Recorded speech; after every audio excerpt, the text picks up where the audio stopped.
How's it going, everybody? Welcome back to the podcast. Happy New Year. Happy New Year to you, Ernest. Happy New Year. What did you do over the holidays? So me and my family went to Mexico. Okay. And it was like the worst vacation you can imagine. Oh, I'm sorry to hear that. I've been there, done that. What happened? The resort was beautiful. Okay. Cancun? Yes, in Cancun. But then my whole family got COVID the second day we arrived. Holy smokes. And so what happened? we just were sick. You stayed in the room the entire time?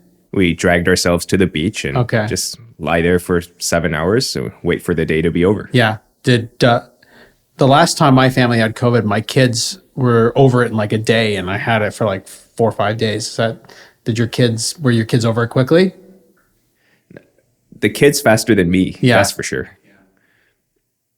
All right, so you'll have to try again, I guess, during March break or something.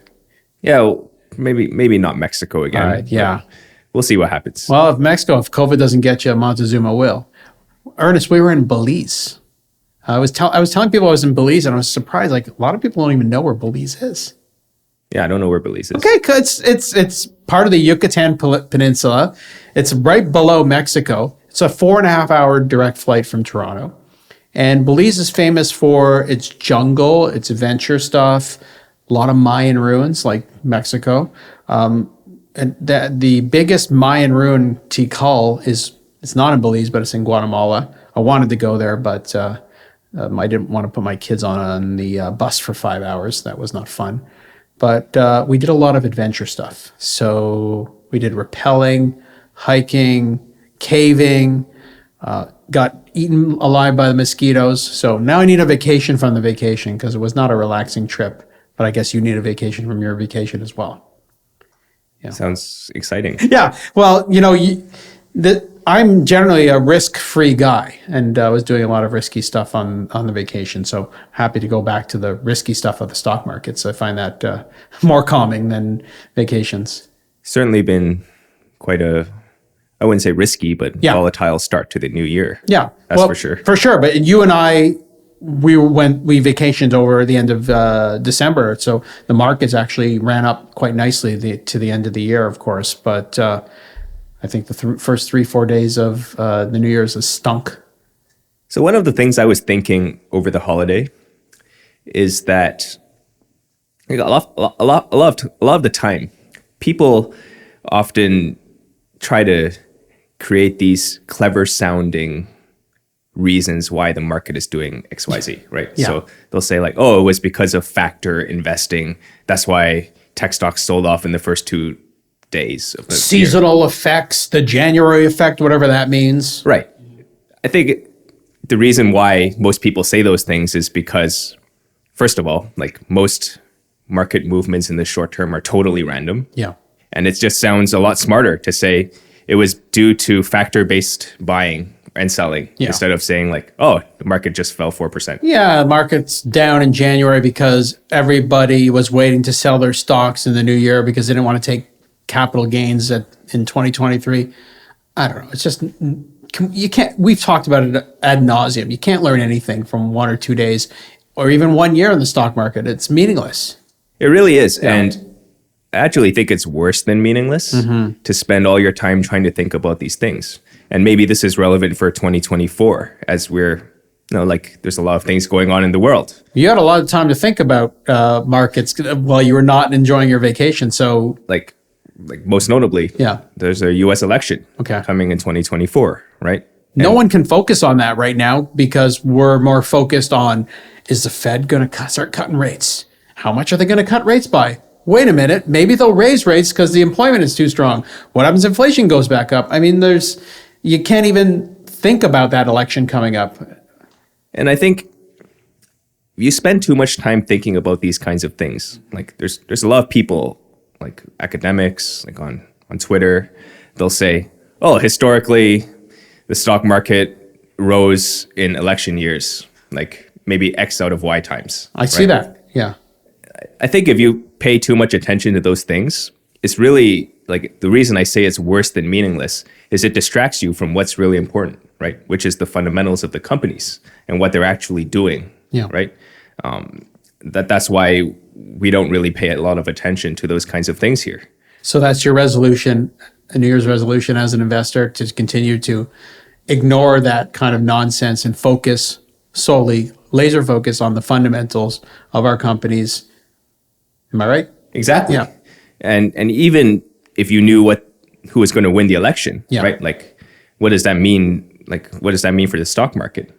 I remember when Donald Trump won the presidency, that night, the stock futures went limit down pretty much. I think the market was Dow was going to open down 1,000 points at nighttime when he won. And then in the morning, it started to climb. And I remember I have a friend who called me and said, Barry, you're going to have a good 4 years on the stock market. And I said, why? All my clients are nervous about Donald Trump. What's he going to do? He has no experience running, no government experience. It's going to be terrible. And he said, no, you're going to have a great 4 years because Trump is pro-business and he's going to want to pump the stock market. He was kind of right until COVID hit. Right. Yeah. So it goes to show you that predicting these stuffs, it's a waste of time. It really is. Yeah. So we're into 2024, 3 days in a row of lousy. So that's fun, but we're not going to make any predictions on what the stock market's going to do. Obviously, we just spent 5 minutes talking about how silly it is. I'm proud of 2023. Not only, we had pretty good results, but what I'm more proud of, Ernest, is we didn't do a lot of anything. We just held our ground. Our companies that we owned, I think, did quite well. And, the fewer decisions turned out to be the better for us and our clients in 2023. I think it would have been easy for us to say, yeah, the valuations were silly in the beginning of the year. We knew that Google and all these other stocks were undervalued. Yeah. We knew that rates have peaked, but that's just not true. Yeah. Right. If you look at what the narrative was in the beginning of the year, Beginning of 2023. in the beginning of 2023, Yeah. it was terrible. Yeah. The outlook was not good. No. And I would say the earnings of many companies didn't get better throughout the year. Yeah. Right. But I think most importantly is that we believed that the companies that we owned were good and that they were going to continue to make money, even if the economy was not as good as it could have been. Mm-hmm. And I think most importantly, the market is forward looking. Yeah. And maybe some of the valuations are a bit overstretched today. Who knows? Who knows? But No question, the valuations are higher than they were in 2022. Stocks ran up gigantically towards the end of the year. Yeah. And I think as a more important note is that there's always a very smart reason to sell. Yeah. Especially at the bottom, Yeah. right? Like you can come up with all sorts of reasons why it makes sense and why I think you've said this before. it's smart to Yeah, sell, yeah. right? Like and at the time that you're rationalizing selling a stock, right? Totally. It makes a lot of sense because the market is worried about disruption, right? Like the financial performance has probably not been very good, right? You might even get a tax loss, right? So there's a financial benefit to selling the stock, right? But I think everybody's probably thinking that at the exact same time. Well, let's be specific. Let's talk about Amazon at the beginning of 2023, end of 2022. The narrative was, these guys can never make money. How much longer are we going to, be venture capitalist to Amazon? There's no free cash flow. Oh, Andy Jassy doesn't have it anymore. It's day 2. Yeah. Oh, it's day 2. Wait a minute. AI. Amazon doesn't have AI. Oh, Temu. Everybody's buying cheap stuff from China on Temu and Alibaba. Amazon's done. All these things, and then boom, Amazon reports 1 quarter of good profits, free cash flow. In the next quarter, they report another free cash flow, and then you never see $88 on the stock again. So I don't know what to make of it. And the short term's just really, really hard. And so I'm glad we're not traders.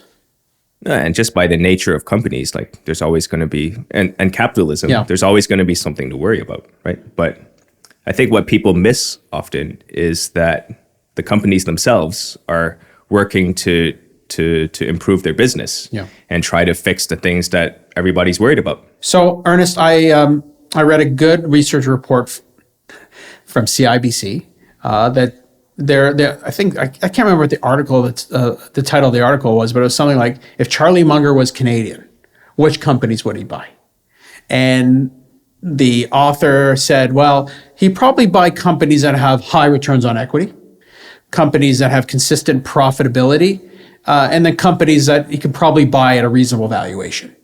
And so the author looked at, first of all, what are the best performing stocks in Canada over a long period of time? Everybody knows the Canadian banks have done incredibly well. Not in the recent period, not over the last 5 years, but definitely going back 10, 20, 30 years, the Canadian banks have crushed it. I think the Canadian banks over the last 30 years have done about 13% compound total return per year. Not bad. But the best performers were the Canadian railroads, which was a shock to me. CP and CN Rail, 15% compound returns over the last 30 years. The one that has absolutely crushed it is Couche-Tard, which we owned it, but I think 30% plus compound return over the last 30 years, which is I must make it like one of the best performing stocks ever. But the types of stocks that he looked at, some of them we own, some of them we should own, like a Couche-Tard or a Stella Jones. But the point I'm trying to make is you have to focus on those things over a long period of time. And the part of the equation that report didn't talk on is management. Management, if you're going to be a long-term investor, is the most important element, I think, to long-term outperformance. And I think that's especially true if you're investing over a long period of time. Yeah. Because you're not going to predict every single thing that a company does. Yeah. Right? Like an investor in Amazon in like even 2005, right? He had no idea that it was going to be a juggernaut in ads. It was going to start selling cloud computing and revolutionize the way computing works, right? Like it was a trust that the management knew what they were doing, right? And so I think that's one of the things that I've learned as an investor over the years is that the things that you should focus on over the long term, like it changes, right? If you're focused on owning a stock just for like a few months or a year, right? Like you might worry about like near-term margins, like what happens to demand over the next quarter relative to the guidance. Yeah. Like none of that matters over a 5-10 year period, right? The only thing that matters is whether the management continues to run the business effectively and create value. And stocks are not pieces of paper. Those returns on equities, those profits come from management decisions and capital allocation. So speaking about management and capital allocation, today's topic is deals, deals, deals. And we've seen a lot of our companies, and crazy at the end of the year, Ernest, I guess because the sellers wanted to sell before a year end, but 3 or 4 of our companies made some significant transactions at the end of the year. And we want to talk about what they're doing, why they're doing it, and what we think is going to happen as a result. So let's get into it. Yeah, they were certainly not on vacation in Mexico. No. Or Belize. Or Belize. No. It was pretty. I was actually back. I was paying attention, but I couldn't believe the amount of deals of our companies. Luckily, the market seemed to like a lot of them. So the biggest one, the first one I want to talk about is TFI International, which we've talked about on this podcast before. Mm-hmm. They bought a company called, I don't know if I'm pronouncing Daseke? I think it's Daseke. Daseke, okay. Daseke. I made it a top pick on BNN. I didn't pronounce the name of the company because I knew I would screw it up. So just 10-second background on TFI. It's a terrific acquirer of trucking-related businesses. 90 acquisitions since 2014, almost 10 a year. The management has done a terrific job of creating value through making these acquisitions. And so they announced the acquisition of Daseke, which is a specialty trucking company that moves freight for specialized things, right? Like not your plain vanilla trucks. So it's not moving stuff to Home Depot or to They're not Amazon. moving. They're Okay. not moving like toys to Toys R Us. Okay. Right. They're moving aerospace parts. Got they're it. moving lumber. Got right. it. Like they're moving like building products. They're moving tents for circuses. Like I think that was a business that they had. Interesting. So a bit of an anecdote is that for a lot of these companies that do a lot of acquisitions, right? Every quarter, the analysts will always ask the management, like, when are you guys going to do a big deal, right? Like, and then last quarter, TFI's CEO said, "Stay tuned. Okay. We're going to do something big." Yeah. And then like a week later, they did this deal of that they acquired a trucking company that moves trucks, right? And we were like, this was the big deal. Yeah. And then it turned out that was not the big deal. That was the appetizer. That was the appetizer. Okay. And this is the big deal. It's a big acquisition. Over $1 billion US Enterprise value. enterprise value. So they're acquiring the equity and the debt. Yep. Yep. And this is, I'm not too familiar with Daseke, but Publicly traded company. it seems very classic TFI deal. Daseke itself is an acquisition strategy that used a lot of debt. They tried to acquire a lot of specialty trucking companies.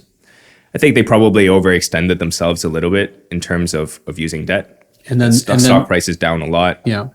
And then last year, of course, the freight market Yes. had a terrible year. One of the worst years ever for moving stuff. And so there is a lot of opportunity for TFI to improve margins. TFI itself has a specialized truckload operation already. It's actually one of their oldest divisions. And Daseke, hold on, is all in the US, Ernest? Largely. Okay. Yeah. Yeah, the vast majority is the US. Got it. So if you look at the margins that TFI earns on their specialty truckload, right? They historically have done about like high 80s operating ratio. So like invert that, it's 11, 12% margins. Is that good for trucking? It's okay. Okay. Doesn't matter like kind of on absolute numbers. Yeah. But if you As long- compare that to Daseke, Yeah. they do 95% operating ratios. Oh, that's terrible. So Daseke is a terrible operator. And even in the best of years, Yeah. which was like 2021. 2021 was the best year ever for freight. 2022 was one of the worst years ever. Yeah. Yeah. Even then, they were still doing like low 90s. Okay. Right. So it seems like there's a lot of opportunity for TFI to just go in and improve margins by cutting costs and kind of doing the stuff that they normally do with their trucking business. Yeah. Right. So Unfortunately, it sounds like a lot of people are going to lose their jobs as a result of the. probably. It's the way it is with roll-up strategy. So So there's that. Second thing that TFI can do with Daseke is they can improve the capital structure, right? We mentioned that the deal price was about $1 billion enterprise value. yeah. Explain what enterprise value is for. So enterprise value is the total value of the deal that they are paying. Well, kind of paying. Yeah. But that includes both the equity component and the debt component.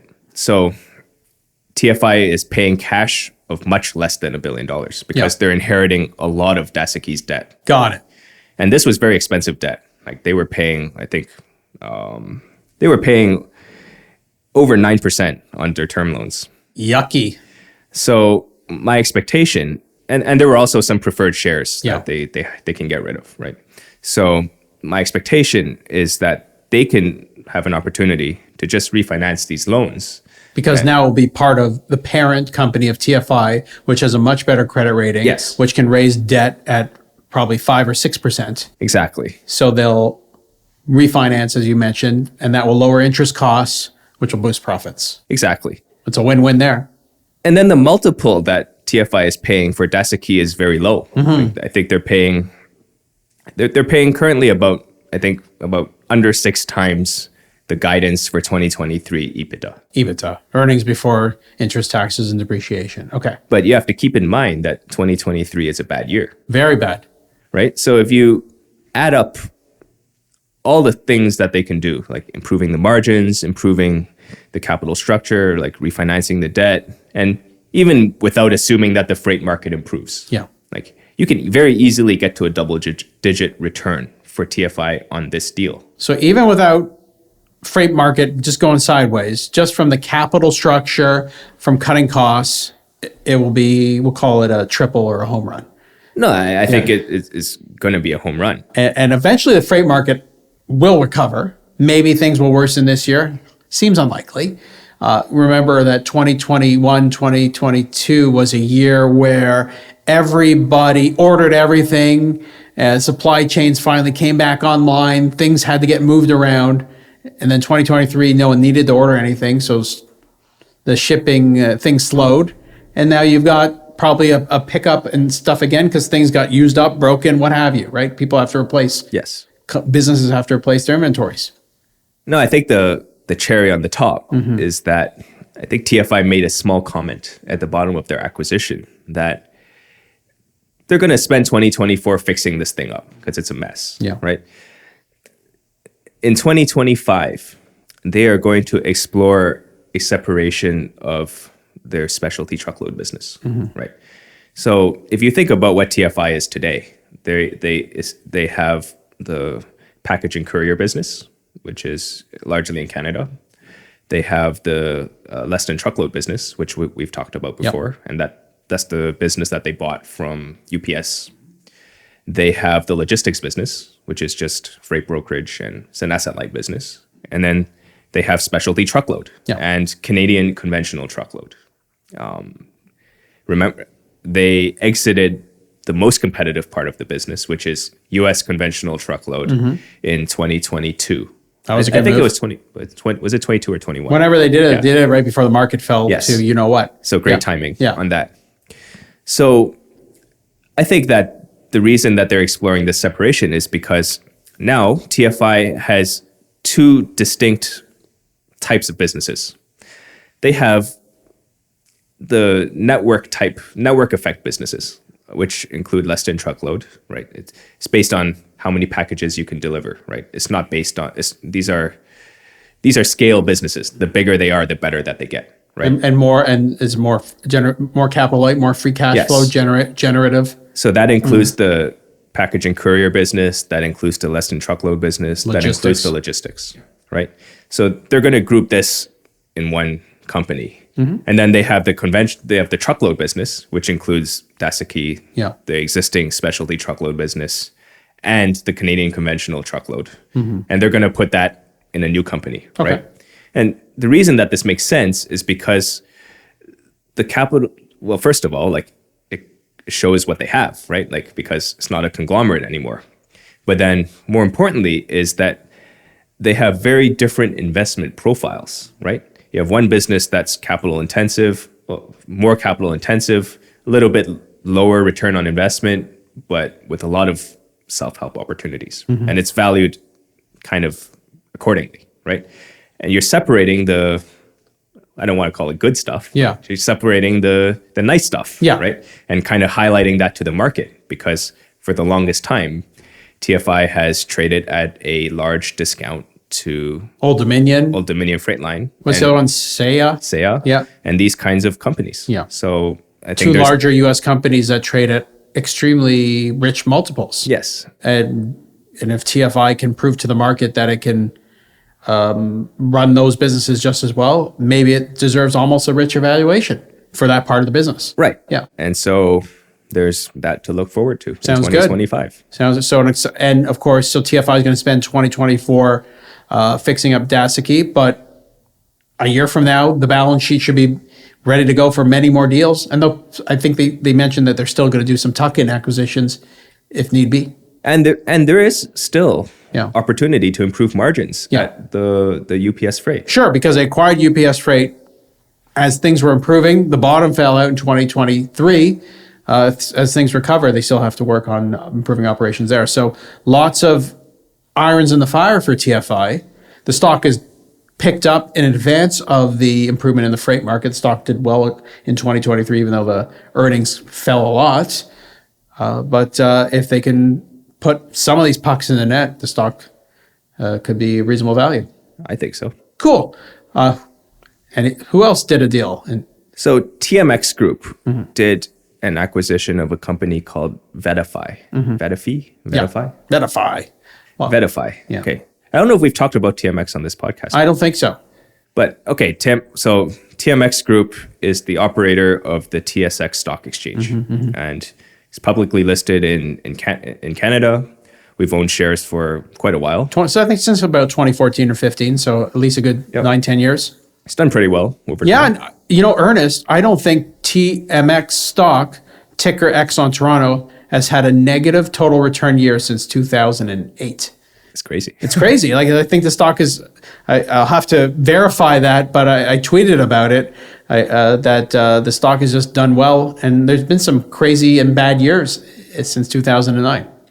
So anyways, for TMX, one of the big objectives that the management has been trying to do is to diversify the business away from the exchange. Well, a small market in Canada, right? Right. Yeah. Because historically they had the TSX and the TSX Venture, and they had a trading business. They have Montreal Exchange, which is all derivatives. And these are okay businesses, but they're cyclical, not really fast growing. No. Right? Like, we've seen, can you name a major IPO on the TSX over the last few years? Yep, time is ticking. I can't. There was Shopify a few years, 5, 6, 7 years ago, but no, there were a few. A few. Like there was GFL, the garbage company. There was like that pharmacy company, Neighborly Pharmacy. Oh, come on. So I mean, just anyways, it's a small market. There hasn't been IPOs. Yep. Yeah. And it's very volatile. Historically, very sensitive to commodities. So, and more importantly, they're regulated. Like they can't raise prices. Like there's only so much they can do. They can raise prices. They just need blessing from the regulators. Exactly. Yes. So they've been trying to diversify in multiple ways. They've been trying to diversify their revenues outside of Canada, first of all, right? Increase exposure to other markets. So they did this by acquiring a company called Trayport, which runs a energy trading portal in Europe. So people sign up for trading or energy information and pay a monthly subscription fee. So that's done pretty well. Yeah. They've also, and that's part of their overall objective, to diversify, not just geographically, but diversify more into analytics. Yeah. Recurring revenue streams. So similar to like Moody's, who's in the credit rating business, has a huge analytics division now. SP Global, a lot of analytics division. You have your core business and stable, generates a lot of cash flow, maybe not huge growth, but use it to get into the more subscription capital light business. Yeah. It's a playbook that everybody's following. And the reason why TMX is trying to do this is because for the longest time, it has traded at a pretty substantial discount to US exchange peers. Yeah. So NASDAQ is a publicly listed company. The CME Group publicly listed. CBOE.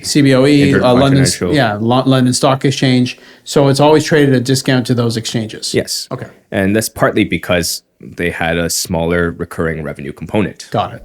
And so that's what VettaFi does for TMX Group. It's FI. F-I. FI. FI is in finance. Yeah. Okay, sure. Okay. You don't call it finance, do you? Okay. So VettaFi is, what VettaFi does is they provide indexes. They create these indexes that ETFs can use to create products, right? According to the management, they have about $30 billion of assets linked to VettaFi indices. Nice. So if you and I wanted to create an index, call it the Canadian, compounder index, we would use VettaFi's infrastructure to help build that index? So CI Financial, they they just did a press release that they're launching a new suite of ETFs, right? And which are based on VettaFi indices. Got it. So one of them is the CI US Enhanced Momentum Index ETF. Whatever that means, yeah. And so, whatever that means, but CI is paying a licensing fee to VettaFi for this ETF, right? Beautiful. And it's a good business, right? Like they're growing revenues, I think 16% over the last 3 years. do you know, Ernest, if the CI Enhanced Momentum ETF grows from $1 billion AUM to 10 billion AUM, does Yes. VettaFi get more revenue? Yeah. So historically, these kinds of index providers make money on two ways, right?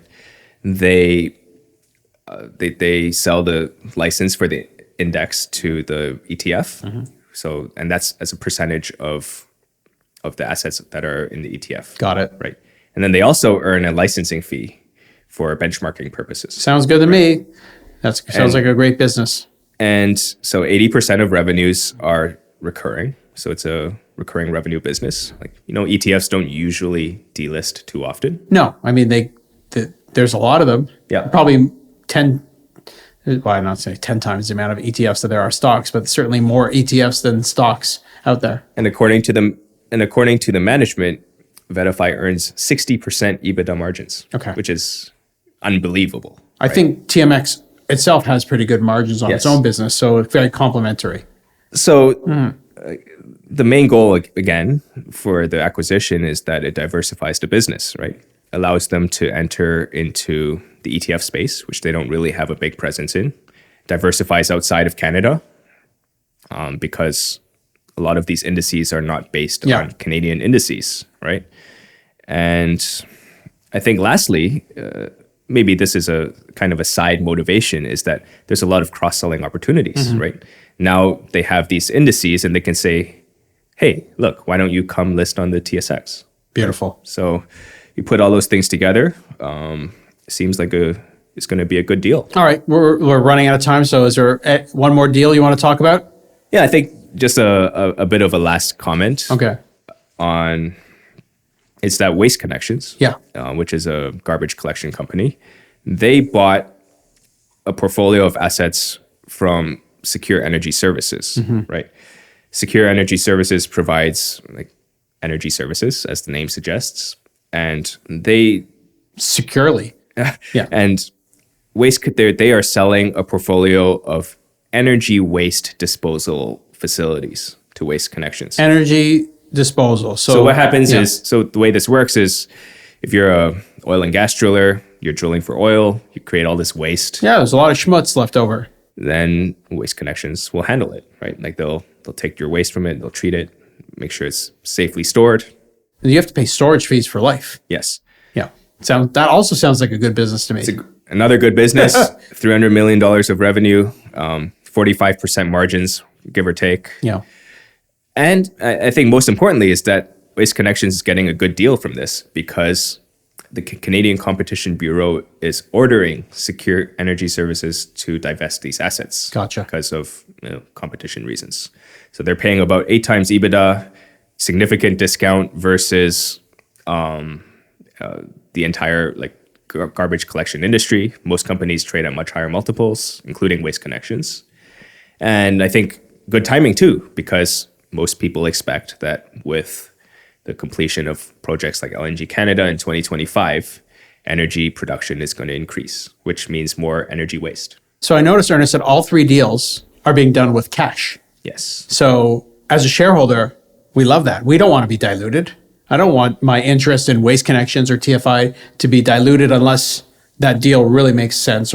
So I think another common theme, of course, Ernest, is these are big companies, they're acquisitive companies, and they've got the balance sheets to handle these acquisitions, right? Yes. So isn't that the advantage of owning sometimes a larger company, that they can carve out, grab these deals where no one else can? And finally, in bad times, these are companies that are, I mean, not bad, I don't know if times are that bad, but in uncertain times, these are companies that are growing their business. Yeah, exactly. And we didn't even talk about the Constellation deal. Yeah. Which maybe we'll get to it one day in the future. And for Service, also for Service, which has made another deal to extend its platform. Yes. So management is what it's all about. All right, so we'll wrap it up there. Okay. And Sounds good. we'll talk about maybe next time some of the books we read on vacation, or our favorite books of 2023, if anybody's interested in that, and get on to more deals. And hopefully everybody has a great year in 2024 on the markets, and we'll see you back here real soon. Thank you very much.